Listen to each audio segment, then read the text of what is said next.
When money stopped making sense, let me ask you a question, and I don't want you to answer it emotionally. I want you to answer it honestly. If I handed you this 100 Ghana cedis right now and asked you to cook a decent pot of jollof for a family of four, would you feel confident or would you feel uneasy? 5 years ago, this wouldn't even be a question. 100 CDs had weight, it had range, it commanded respect in the market. You could walk into Makola or Kejetia with your head high, knowing you were leaving with bags full. Today, that same note feels symbolic. It's a ghost of its former self. You hold it, but before you even reach the market, you already know the truth. It won't be enough. This is the quiet shock that defines modern Ghana. We are earning incomes that look reasonable on paper, yet we are struggling with the most basic human need, food. This crisis doesn't announce itself with screaming headlines or riots. It enters your life softly, through smaller portions, through postponed cooking, through that sinking feeling when you stand in the aisle and start removing items from your basket, one by one. This is not a story about bad budgeting.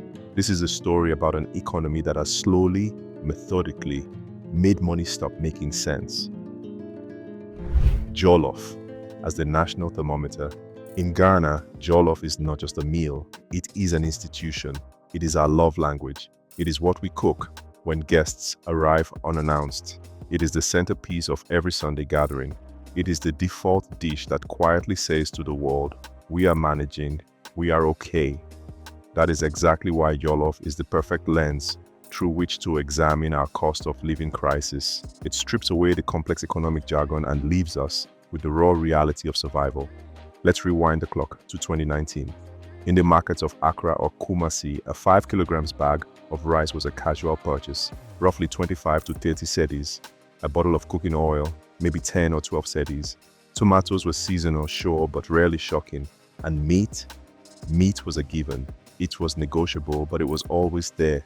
Fast forward to the present. That same 5 kilograms bag of rice now commands between 70 and 90 cedis, depending on the brand. Cooking oil has climbed to 35, sometimes 45 cedis. Tomatoes can double in price within the span of 2 weeks. And meat has quietly shifted from an essential to an optional luxury for thousands of households. The recipe for jollof has not changed. The ingredients are the same. What has changed is the world around it, and when a cultural staple becomes a source of financial anxiety, it signals something deeper than mere inconvenience. It signals stress, structural, sustained, and spreading. The illusion of single digits. We often talk about inflation in the abstract, percentages, basis points, year-on-year averages, but inflation is not a math problem. It is a personal attack on your livelihood. It does not mean prices rise once and stop. It means your money is actively dying in your pocket. This is the part that feels like gaslighting. You hear the officials on the radio. Inflation is trending downwards. The economy is stabilizing. And statistically, they might be right. But here is the reality they don't explain clearly enough. When inflation falls from 40% to 20%, prices do not come down.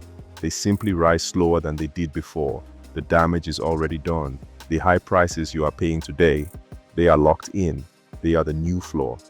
This is why your market bill keeps increasing even when the headlines say things are getting better.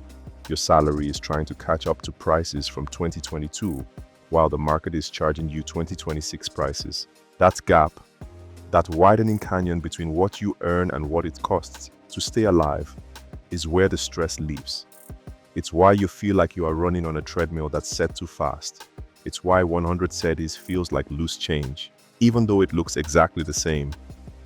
The anatomy of a breakdown, GHS 100 then versus now. Let's ground this in absolute reality. Let's go shopping. 5 years ago, with this note, we could reasonably buy rice, oil, tomatoes, pepper, onions, spice mix, and we would still have enough left over for a decent cut of beef or fish. It was a complete meal. It was security. Today, that same 100 cedis forces you into a game of impossible trade-offs.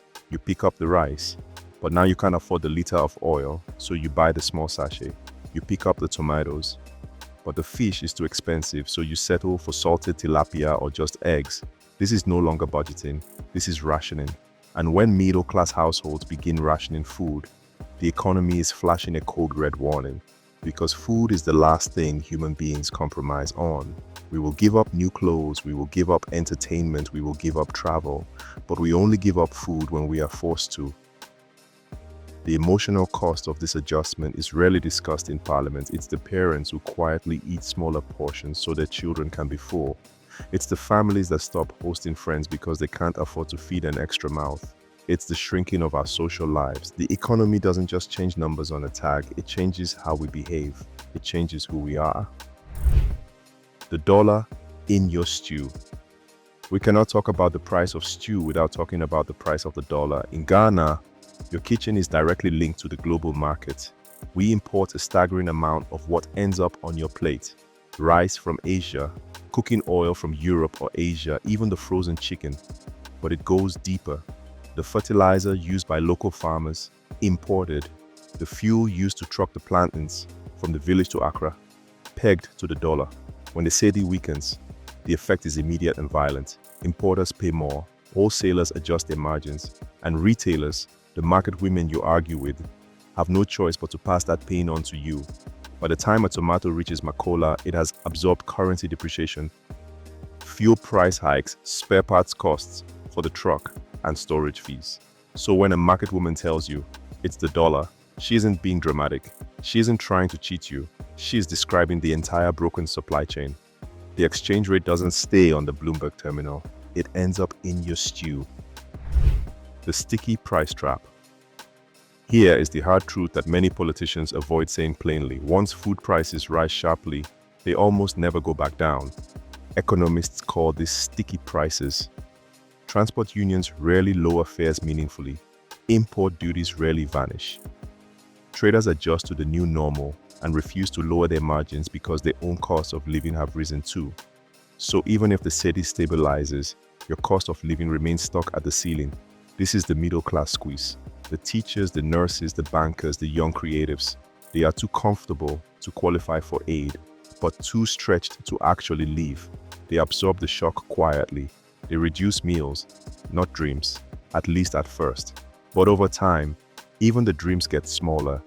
A warning served cold. Jollof did not become expensive by chance. The 100 Cedi note did not lose its power by accident.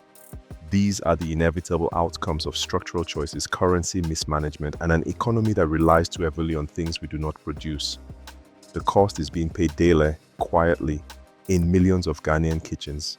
When food becomes a luxury, when the act of feeding your family becomes a source of anxiety, the economy is sending a warning.